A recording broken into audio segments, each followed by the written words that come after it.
Hey, my name is Brittany and welcome back to my channel. Today I'm going to be talking about a book that put me in the worst reading slump of my life. I know that sounds dramatic, but I'm sure other bookworms out there can sympathize with me because reading slumps are the worst. Yes, I did read some other books following this horrible book, but I feel like I didn't enjoy them as much as I could have had I not been still bitter by Enchantment of Ravens by Margaret Rogerson. This is the book that ruined my life. Okay, so disclaimer, obviously if you enjoyed this book, I'm glad that you enjoyed it. Unfortunately, I didn't, so my opinions are obviously subjective, and I'm not trying to offend anybody if they really enjoyed this book.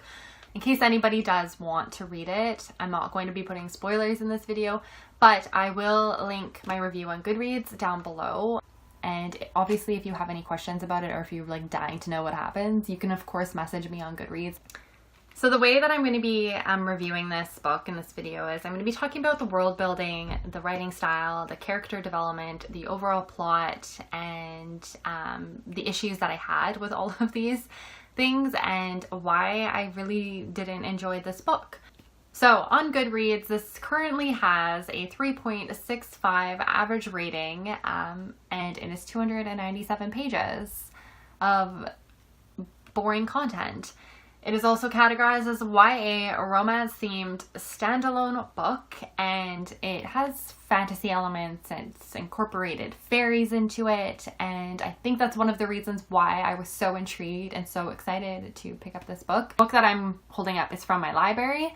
The reason I picked up a library copy was because I saw another person's review on Goodreads and they said that it wasn't worth the money, and anytime I hear somebody say that, sometimes I'm just a little hesitant, especially when it's still a $20 book. So I ended up picking up a copy from the library, but I was also so bitter because when this put me in a reading slump, I completely forgot that I still had the book with me at home, and I ended up having to pay library fines on this, so that just like contributed to the overall factor as to why I hated this book so much, because I had to pay like $5 in fines, and then also I had to re-borrow it or recheck it out because I wanted to go through it again and do an actual video review for you. So me and my old friend meet again, and once this video is done and I've ranted, gotten everything off my chest, this book is going straight back to the library. Okay, so what is this book about? Just a little bit of a gist on the plot.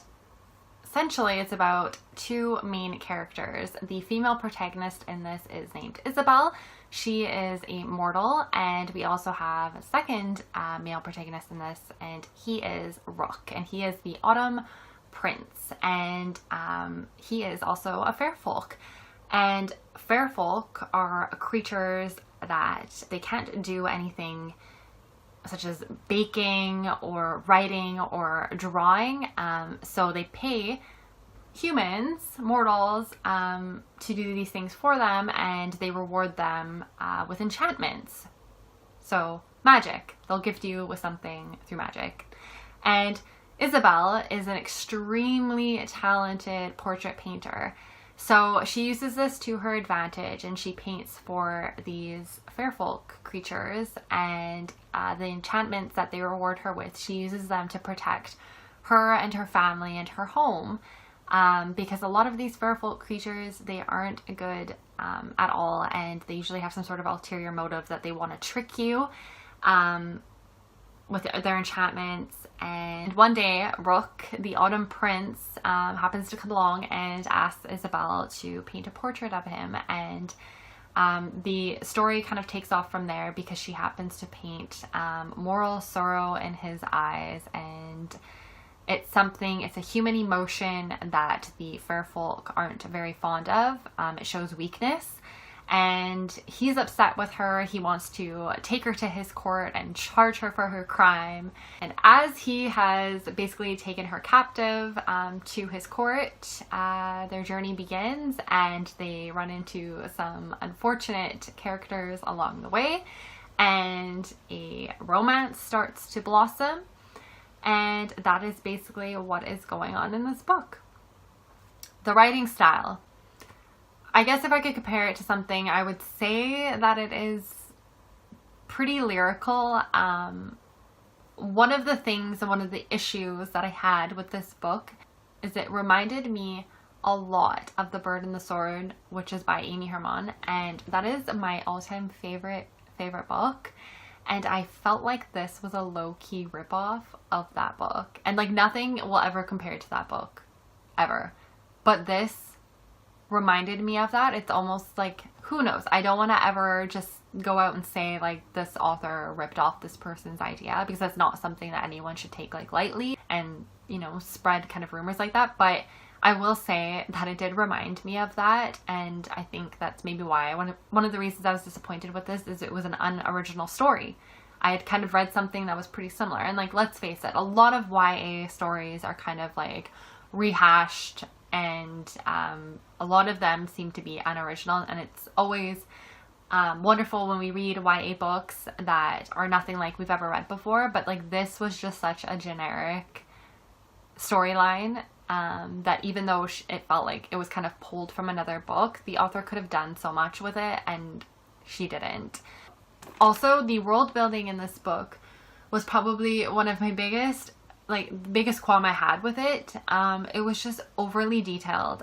And I think I can go on a limb here and say and speak on behalf of all bookworms that we all appreciate like world building. We love it. But there has to be a good balance, especially when it's in a book that is a standalone. You cannot have 75% of the book being unnecessary, over detailed world building, not that much character development, and like not that much plot going on. Because if you have an unbalanced ratio, then your reader is going to get bored of it. I don't know why anyone would want to spend 3 to 4 hours reading a almost 300-page book that is essentially all world building.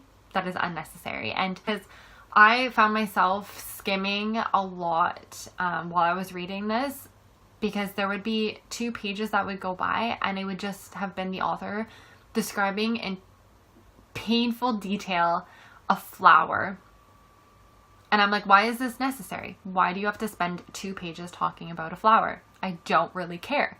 I could have created that image in my head. I could have done anything I wanted with it, and it was unnecessary. And it almost felt like, was she trying to like fill like the book and add like filler or something? Did she have to meet a certain expectation of like how many pages it had to be? Because it was just, it took away from the plot as a whole and it ruined it for me. And like, to kind of give a weird example, and I'm just like making this up, I'm just gonna use this as an example. Usually when an author is describing something, they kind of give a little bit of detail. So if I were to describe a character closing their eyes, I might say she gently closed her eyes or something. But the author in this book would be like, take it to a whole new freaking level, and she'd be like, she closed her eyes at a speed of 2.38 miles per hour, and her top lid ricocheted off of her bottom lid, and she lost 2 eyelashes in the process of closing her eyes, and those 2 eyelashes fell at a speed of 3.85 miles per hour until they hit the dirt ground, and the dirt ground was like, and like, that's just a far-fetched example, but that's like how painful it was. And I know it seems like I'm being like brutal while I'm talking about this, but it was so painful. Like, can you imagine 300 pages that I had to read? So that was one of the reasons why I didn't DNF it, because I was hoping that it would pull through and that I would end up enjoying it by the end, just overall, and it would redeem itself, but it didn't do that. And the character development in this was just, it wasn't existent to me. I didn't really see the characters develop. The author kind of gave a generic description of the characters. I will say that, yeah, there's a little bit of racial diversity in this book. So one of the other reasons why I didn't like this was near the beginning of the book, you have Isabel go up to the prince as she's painting that she needs him to like angle himself. So she just walks right up to him, puts her hand on his face and slightly moves it.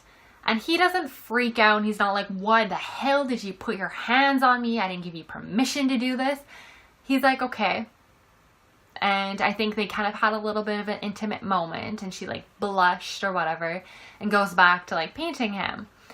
Later on in the book, while he's like taken her captive and they are camping out one night to rest, he picks leaves out of her hair while she's sleeping.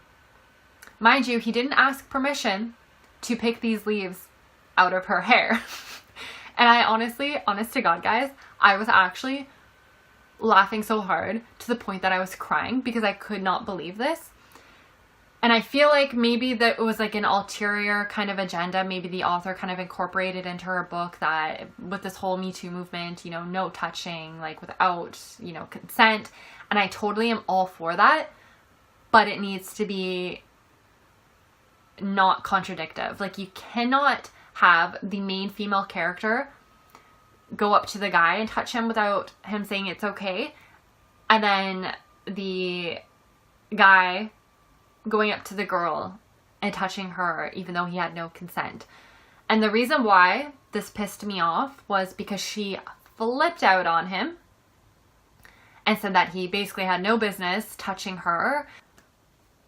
But fast forward now, a few more chapters, they are washing themselves and she asks him to like go off so she can wash herself, and she goes, does her thing, and then she peeks like a little voyeurist through these bushes while he's washing himself and is like basically like naked. So do you see the problem that I have with this book? Author wanting to incorporate her agenda, the fact that consensual touching is extremely important to instill into young readers. You cannot push your agenda and say that you aren't allowed to touch so-and-so, but later on you're allowed to kind of, essentially, to me that is voyeurism. Going and peeking on somebody after you've told them not to peek on you, and go peek through the bushes and watch him while he's showering or whatever, washing himself. To me, you've just lost me and your whatever agenda you're trying to push on to your reader. So I'm curious to know what other people and how other people would like react to that, because I found that really infuriating that the author would even do that. So just by those things alone, I wasn't impressed with this book. Already I kind of had a negative outlook on it and I didn't really care to finish it. The ending was super predictable. The overall attitude of the main female protagonist in this was just disappointing. And I know it's a little bit of kind of like a heated like thing that's been talked about amongst people in the writing kind of community, is creating likable characters. And I don't think you should ever have to create a likable like character, and not every character like is gonna jive like the personality with the reader, and I get that. But I felt like the character in this was just super hypocritical that the author created. She pretty much had a near like non-existent personality to me. It was very generic, and which is really disappointing. And this is a work of fiction. Like, you can do anything you want with it. And I don't understand why an author would want to spend so much time writing unnecessary detail about the world that these characters live in, and not give that much of time and energy and emotion and put it into the characters and developing them. I wouldn't, in my opinion, I wouldn't recommend it. I ended up giving it 1 star on Goodreads, and I don't think I'll ever pick up anything again by this author. I felt like this read very middle grade to me, even though these characters were along the lines of like 17, 18 years old. With an exception of the Autumn Prince, because the Fairfolk creatures actually don't age, they live forever. And yeah, so I mean, that's all I really have to say about this book. I'm really sorry that I ever picked it up. Like I said, again, if you have any questions about this book, please send me a message on Goodreads and we can definitely discuss it. And that is pretty much all I have to say about the book. Also, moving on to other things, I just wanted to give a little shout out to the winner who won the Warstorm copy, the signed copy by Victoria Aveyard, and that was Jessica. And I will link her Instagram down below. And she has a wonderful Bookstagram page. Her pictures are freaking amazing, so you should definitely go and check it out. And yeah, and also too, follow me on Instagram. That's linked down below. I'm starting to post more bookish photos, so if you want to check that out, my username is Britannia_A, and yeah, add me up on Goodreads. I hope you enjoyed this video. Thanks so much for watching.